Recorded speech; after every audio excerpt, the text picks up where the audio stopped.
चिंता करे के जरूरत नहीं के सुयोधन। एकरा चाल के प्यास अभी बुझल नहीं के। फिर से द्यूत द्यूत के दिहल आमंत्रण पे इतराज धर्म है, धर्मराज जरूर आई हैं, लेकिन ए बार ये द्यूत अलग होगी। त्रेता वर्ष में 13 साल राज्य से दूर रही हैं, तई राज्य के पालन के प्रभुत्व उ खो दी है नियमता। यही से कैकेयी श्री राम के 14 साल वनवास खातिर भेजले रहली। अपने द्वापर युग के उ नियम 13 साल के है। ए बार ई द्यूत में 12 साल वनवास और 1 साल अज्ञातवास। अज्ञातवास में अगर केहू उनकरा के देख लेलल तब फिर से वनवास, फिर से अज्ञातवास।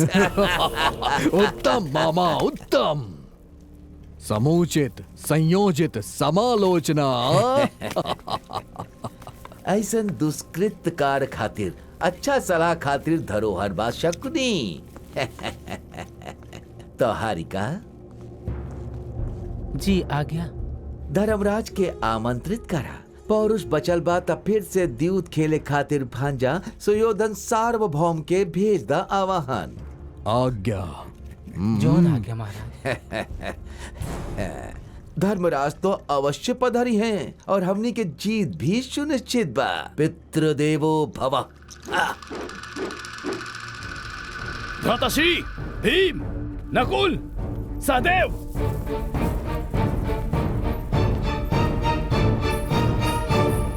अर्जुन का भाई दुष्ट सुयोधन आमंत्रण भेजले बा। आमंत्रण के बदले अगर वो खुद आवत तो ओकर सिर धड़ से उड़ा देती। अर्जुन आमंत्रण पढ़ा। जौन भइल ऊपर मात के भूल के पुनः हमनी के साथ द्यूत क्रीड़ा खातिर हस्तिनापुर आवे के आह्वान स्वीकार करा। स्वस्ति। एकांत में होके या सभा में होके वाला द्यूत के बदले ओ क्रीड़ांगण में मुष्टि युद्ध या मल्ल युद्ध या गदा युद्ध के आह्वान करत त ज्ञात होत उनकरा के ई भीम अर्जुन के पराक्रम। जौन अपमान भइल बा हमनी के ओकर कुरुकुमार भूल सकेले, पर पांडु पुत्र कबो ना। आज्ञा दी भ्राताश्री। दुर्योधन और दुशासन दोनों भाइयन के हम यमलोक भेज दे। भीम शांत रहा अनुज, शांत रहा। कैसे रही शांत? द्यूत के शिकारी के होगी। अनुज जन ई राजधर्म है। एके दाव एके प्रतिफल। पराजित भइला त भाइयन समेत 12 वर्ष अरण्यवास और 1 वर्ष अज्ञातवास के पालन करवा। इतना बड़ा दांव खातिर ई तैयार हुई हैं भला? हम तैयार बानी, यही सही पुरुषत्व है। संख्या बतावा सुयोधन।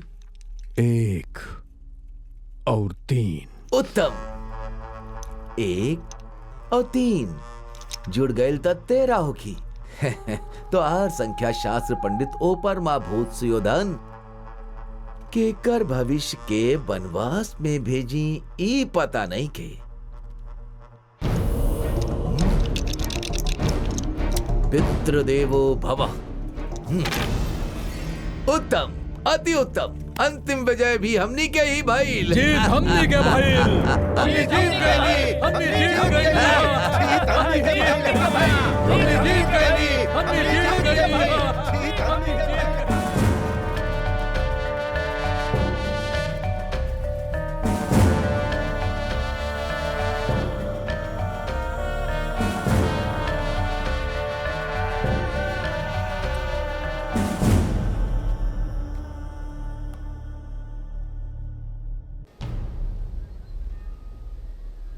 सुयोधन, पांडवन के वनवास अज्ञातवास के काल बीत गई। अज्ञातवास के दौरान विराट राजा के स्थान में मंत्री रहल धर्मराज, मृत प्रशिक्षक बृहनल्ला बन के अर्जुन, रसोईया बन के भीम, गजशाला अश्वशाला में नकुल और सहदेव रहल रहे, और उ द्रौपदी अंतःपुर में दासी बन के रहत रहे। किंतु उनकर 13 वर्ष हमके स्मरण कर विष उगलत बीतल होई। अज्ञातवास समाप्ति के अंतिम दिन सूर्यास्त के समय तोरे पितामह के ही पांडवन के पता चल गई रहे। सूचना अगर पहले मिलल होत तो उनकरा फिर से 12 साल अरण्यवास और 1 वर्ष अज्ञातवास में भेज सकत रहनी हम। कहीं कुरुक्षेत्र युद्ध के पूर्वाभास तो ना। भ्राता लोग, हमरा पे अभिमान करके कौरवन के पास राजदूत बन के जाए के कहताड़ा। हम तैयार बानी। अनहोनी के टाले खातिर अपन सारा शक्ति के प्रयोग करब। धर्मराज, कहा कैसन संधि के प्रस्ताव रखी? न्याय से हमने के मिले वाला आधा राज्य था हम कितना भी कोशिश कर ली, वो दुर्योधन था हम के दीना, शायद 5 गांव ही दे दे, ऐसा प्रस्ताव रखी। भ्राताश्री, ओ दिन कुरु महासभा में कौरवन द्वारा कईल गई हमार अपमान की आग आज ले हृदय में ज्वाला बनल बा। इतना दिन से ई हमार ई खुलल केस ए आग के साक्षी बा। हमार पति हमार प्रतिज्ञा पूरा करे वाला वीर योद्धा बाड़े हम सोचनी, लेकिन अभी अपन पौरुष के माटी में मिला के खाली बातन में लागल बाड़े। यही से हम अपन माई के जाके आपन सहोदर दृष्टद्युम्न से ओ कौरवन के संहार करा के आपन बदला ले लेब। हाँ द्रौपदी, ई सच हा। भरल सभा में जब वो दुशासन तोहार केस खींच के तो क्या अपमानित करत रहे, हाथ बांध के बैठल रहे वाला हमनी खाली बात ही कर सकेनी। भीम, शांत हो जा। शांति? हमनी के प्रतिष्ठा पूरा भइल खाली एगो भ्रांति हा। भीम, शांति शांति। जाई माधव जाई, अग्रज जैसन शांति मंत्र के पठन कैल हमनी के विधि लिखित बा। जाई माधव, खाली 5 गांव ही दया भीख में मांग के दुर्योधन से हमनी के संधि करा दी। जाई। अर्थात 5 गांव ही उपयुक्त बा, यह सबके राय बा? ना, हमार राय ना, ये हमरे अग्रज के राय बा। अच्छा अच्छा।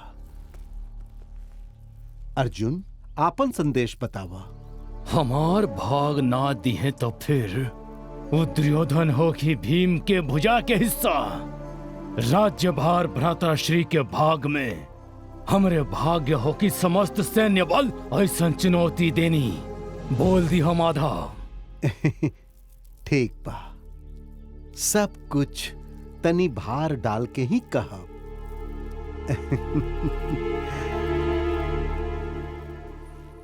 नकुल, सहदेव, हमनी के भ्राताश्री की राय, हमनी के राय। संधि होके या समर होके? भ्राताश्री, हमके पांडु कुमारन के साथे 5 गांव में खाली एक दिन रह के सरल सल्लाप नहीं करे के बा। ओ कौरवन के अंत देखी समर, समर से ही शांति बा। हाँ, ए शांति खातिर ही हम शांति दूत बन के जाइब। मनोवांछित फल सिद्धि रस्तो।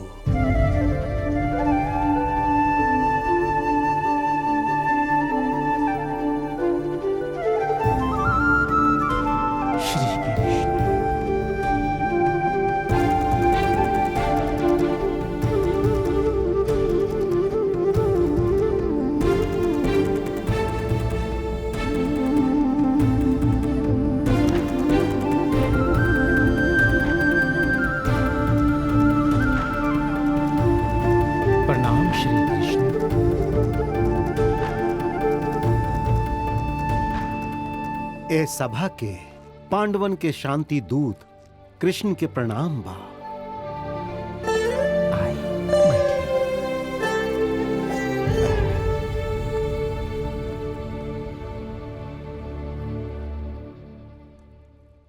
वासुदेव, पांडव पुत्र और उनकर धर्म पत्नी द्रौपदी सब कुशल बाणे ना? आपके आशीर्वाद से सब कुशल बा मामा श्री। महाप्रतिभावान शकुनी महाशय के क्रीड़ा माया द्यूत में हार के अरण्य और अज्ञातवास के पूरा कर अइले आपके भाई के पुत्र लोग। वो हमके शांति दूत बना के भेजले बाड़न। अरे ओ शांति पुजारी, पांडव तोहरा यहाँ जितना कह के भेजले बाड़े केवल उतने मात्र कहा। मायाद्यूत न्याय दूत वाला अधिक प्रसंग ना। उनकरा के मिले वाला आधा राज्य देवे के प्रस्ताव दिले बाड़े ऊ। ना दिल त ना देनी तो तुहार हृदय के जानत उ लोग खाली 5 गांव के ही मांग रखले बाड़न। कौन सा 5 गांव? इंद्रप्रस्थ, रुकाप्रस्थ, वारणावन, चयंत, एकरा साथे कौनो एगो और गांव मिला के 5 गांव ही चाहिए। और ये भी ना दिहला तब ना देनी तो विधि के लिखल टालल असंभव बा।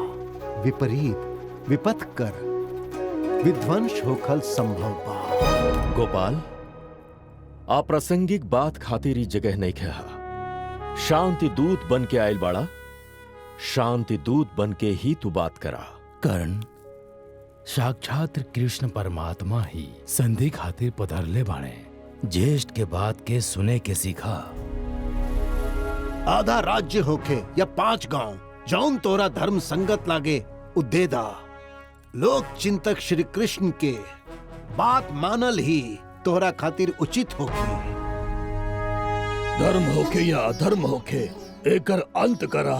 एक अंत के बाद कौनो भी कारण से वैमनस्य ना होके सुयोधन। अगर कुछ ना दिहला ता जौन होखी वो तोहरा बतावता नहीं। कब वो क्रोध ना करे वाले धर्मराज अगर क्रोधित भइले तो 7 समुंदर एक हो जाई।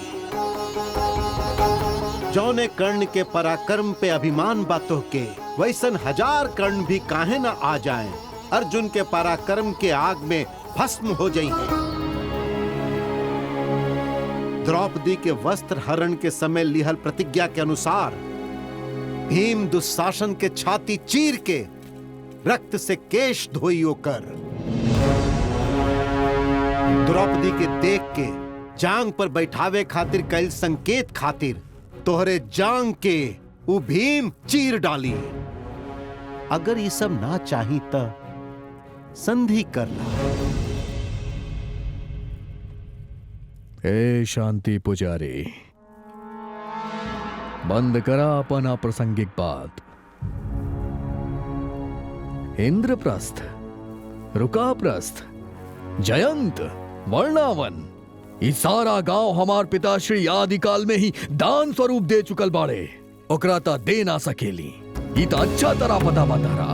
अगर उनकर मांग पूरा ना करी ता युद्ध हुई, और ई युद्ध में हमार मित्र के, हमार भाइयन के वो का करी है। ये बात भरल सभा में प्रकट कर देला। यदि हम संधि मान के उनके दे भी देवेली ता मांगल 5 गांव हम सामंजस्य देले बानी या समर के डर से देले बानी। अरे बेचारा पांडव खाली 5 गांव ही तो मंगले हैं, वो भी ना देले परम लोभी कृपाणी दुर्भागी दुष्ट दुर्योधन। ई लोग से कहलावे वाला तहार ही दुष्ट बुद्धि हा। तू का कहला माया द्यूत, स्वयं मुंह चल के आइले, खेलले, पंचाली के हरले, पिताश्री के दया भीख के पात्र बनने। वैसे भी एक एक करके पांडव के साथ जीवन व्यतीत करे वाली परम पावनी द्रौपदी का मंगली। दासत्व से विमुक्त पति के लेकिन स्वयं दासी से मुक्ति ना मंगली, और पिताश्री ओकरा देले भी ना। यही खातिर उ धूर्त पांचाली एक क्षण तक हमार चरण दासी हिया। चला तहरा कहे पे आधा राज्य या 5 गांव हम दे भी देनी, तो द्रौपदी के तू दिला दा हम क्यों करा से। हमरा ओर से शांति पुजारी बन के दिलैबा का शांति पुजारी? हाँ?